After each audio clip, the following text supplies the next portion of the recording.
Hey everyone, welcome to CafeQED. My name is Peter, and today let's talk about related rates. All right, first things first.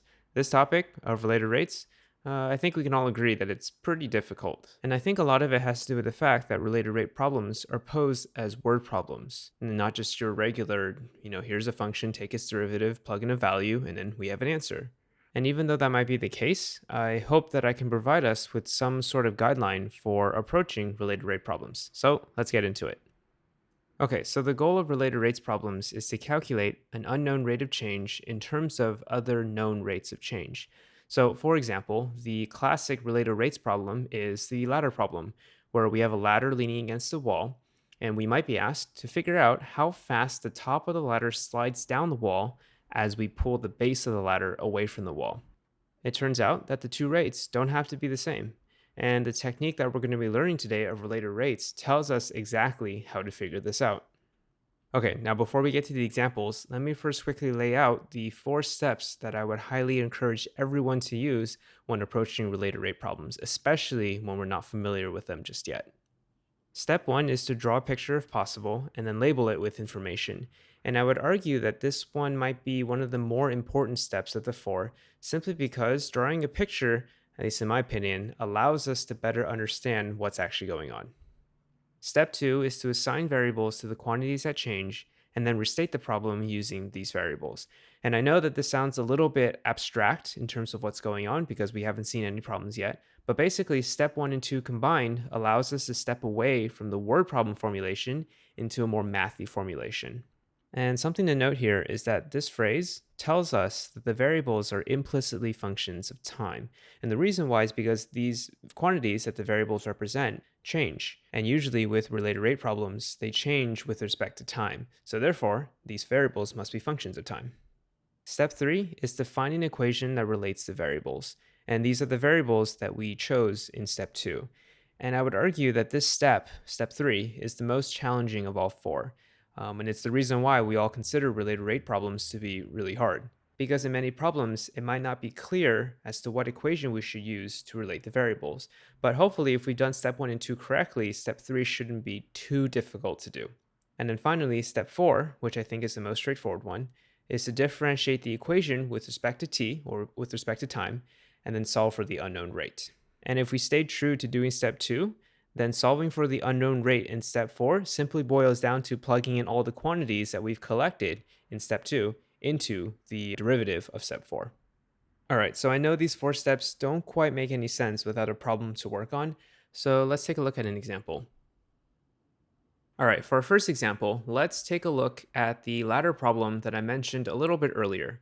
And I would encourage everyone to pause this video right now so you have a chance to read through the problem before we start working through it. All right, hopefully the problem setup isn't too complicated.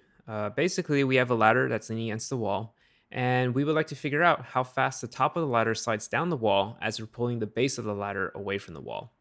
And now let's begin the process of solving this related rates problem. So step 1 says to draw a picture and label it with information. So here's my ladder, and the problem mentions that the ladder is 5 meters tall. So let's go ahead and include that in our picture by labeling the ladder as 5 meters. And it's also mentioned that the base is 1 meter away from the wall. So this means that this distance down here is going to be 1 meter. And while this last piece of information isn't explicitly given to us, we can actually figure out the vertical height of the ladder, right, by using Pythagorean theorem. So I'm going to label this vertical distance as root 24 meters. And finally, we're also given that we're pulling the base of the ladder away from the wall at 0.8 meters per second. So to include this in the picture, I'm going to first draw an arrow down here to imply that we're pulling the ladder away from the wall, and then labeling this with 0.8 meters per second. All right, so I think that wraps up step 1 for us because we've drawn a picture and we've also included all the information that the problem has given us. So let's move on to step 2, which is to assign variables to the quantities that change and then restate the problem using these variables. So the first thing I notice about the setup is that this horizontal distance down here is going to be changing, right? Because as we're pulling the base away from the wall, that distance will be increasing. So I'm going to label this distance as x. And then at the same time, I know that as we're pulling the ladder away from the wall, this vertical distance will be decreasing. So I'm going to label this distance as y. And what about this zero point 0.8 meters per second? Well, this rate tells us how fast x is increasing, right? So therefore, I can label this rate as dx by dt. It's a rate of change of x. And now you might be wondering, well, what about dy by dt, right? Because y is a variable that also represents a quantity that changes. So therefore, it must have a rate attached to it. Well, the problem doesn't give us dy by dt, but that's because that's the thing that we were trying to solve for. But let's go ahead and just include that in the picture as well, just to make the picture more complete. And to do so, I'm going to give myself another arrow here, pointing downward.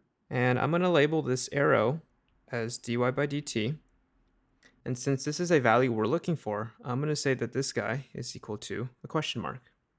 Okay, and finally, I don't need to assign a variable to the length of the ladder, right? Because as we're pulling the ladder away from the wall, the length of the ladder stays fixed. Okay, so now that we've labeled all the quantities that change with the variable, let's go ahead and restate our problem using these variables. The goal of our problem is to find dy by dt given that x is 1, y is root 24, and dx by dt is 0.8. And notice that all of these values came directly from a picture because we spent our time making sure that we drew it accurately and also labeled it correctly with all the information from the problem. So now we don't even have to refer back to the original problem anymore to look for information.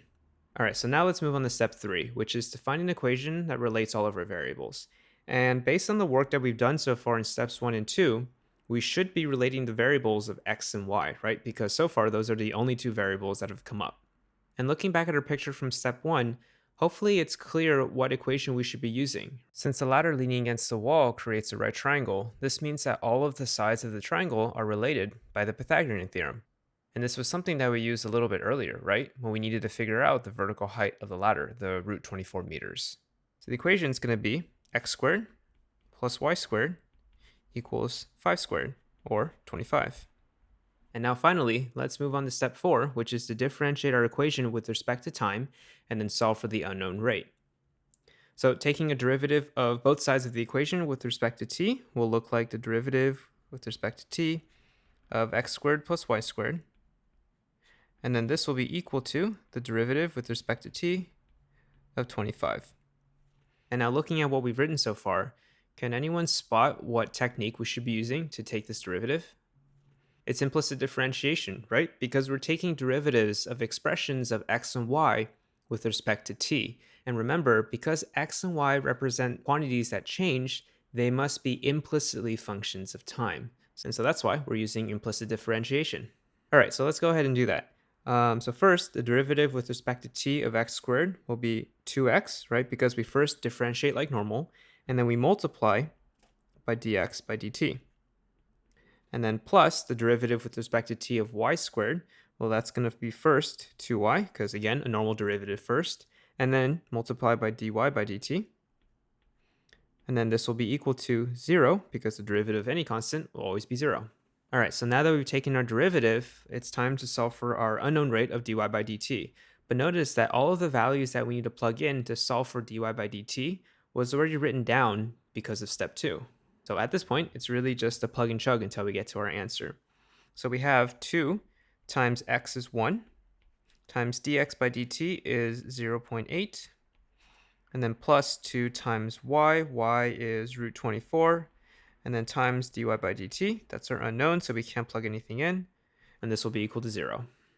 And now we get that dy by dt is equal to negative 0.8 over root 24.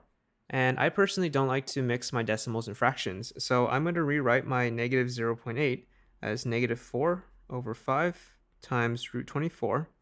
And finally, we can simplify this a little bit more, right? Because the 24 and the square root can be factored.